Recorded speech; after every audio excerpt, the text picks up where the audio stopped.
Welcome to ChefDtv, a show about passion and all the great food that surrounds you. Food that's right in your own backyard that you might not even know is there. Come, join me on a great culinary adventure. Today we go to the Owen Sound Market to discover taste, color, texture, and to talk about a dying breed. So we're here with Mayor Ruth Lovell Stanners. Did I get that right? You did. Yes. Mayor of Owen Sound. Mayor, tell me a little bit about Owen Sound. It's a fabulous place to live. There's a huge cultural component. There's a huge sports component. There is never a day that there isn't something to do. Why do you come to the Owen Sound Market?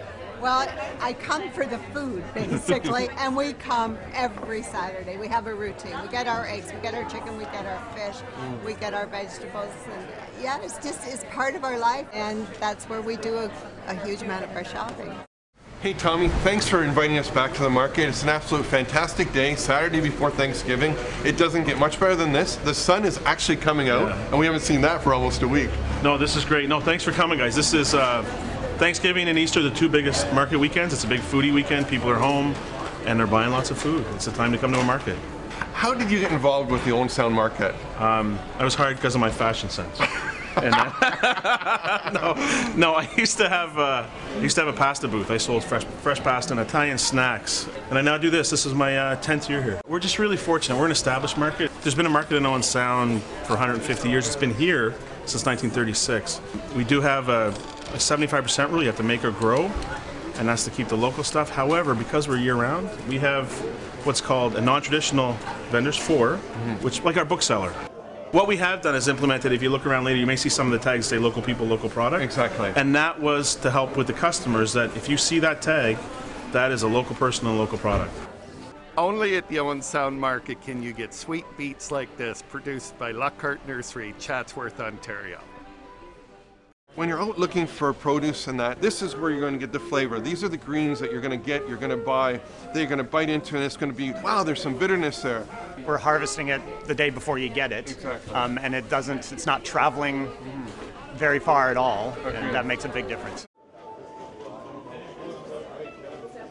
So we're buying some actually still Ontario grown green beans and some raspberries. The green beans are from their garden, so how much fresher is that? Oh, you got it. This is unbelievable. They're so sweet. It's all about the flavor, as we've been learning all day here at the market. Our motto is we grow flavor, and what I mean by that is all of the vegetables you see, whether it's a grocery store or whatever, look like vegetables and look like perfect vegetables.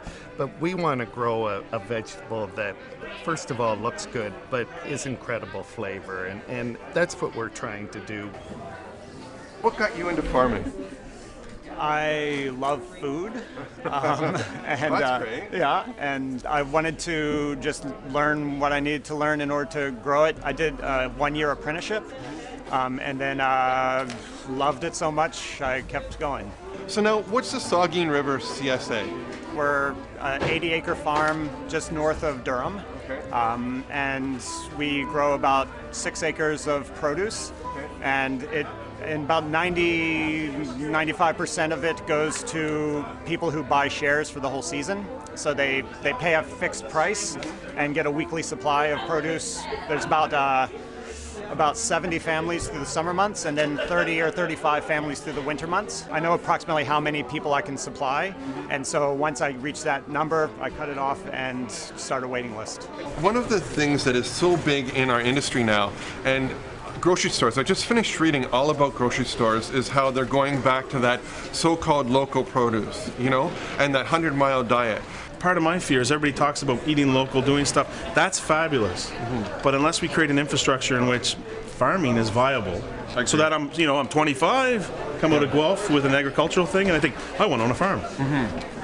If the capital cost to get in that and my returns aren't enough to actually see some kind of light at the end of the tunnel, then why would I do it? I mean, if you look around at the produce, every one of them, without exception here, has worked off the farm. Agreed. So in essence, they're subsidizing our food. It's a challenge at the market to really express what the true cost is of the produce, because each year is different, and what it actually costs to grow is different each year, but there's sort of this, quote, market value of product, which doesn't actually reflect the true costs. farming is a great business, but as far as being lucrative, it probably will not be that way. You will make a living at it. There's a lot of hard work. Hard work has never killed anybody. Agreed. But the lifestyle really is amazing. The people, the consumers that do appreciate it, you really do get to know them. That is the thing that keeps farmers going. But the return on investment, the lucrative business, it probably isn't. Good news, we found the colors, we found the texture, we found the smells, and the quality that is out there. The bad news, will our next generation of farmers be there? Tell me one thing that makes Owen Sound totally different than any other community in Ontario. I think it's the people. I honestly do. I think there's the most amazing spirit. You felt it. It's the people. So Ruth, here's to Owen Sound, here's to some great eating. We'll talk soon. Yeah. Welcome anytime. Oh, treat yourself to some great local flavors.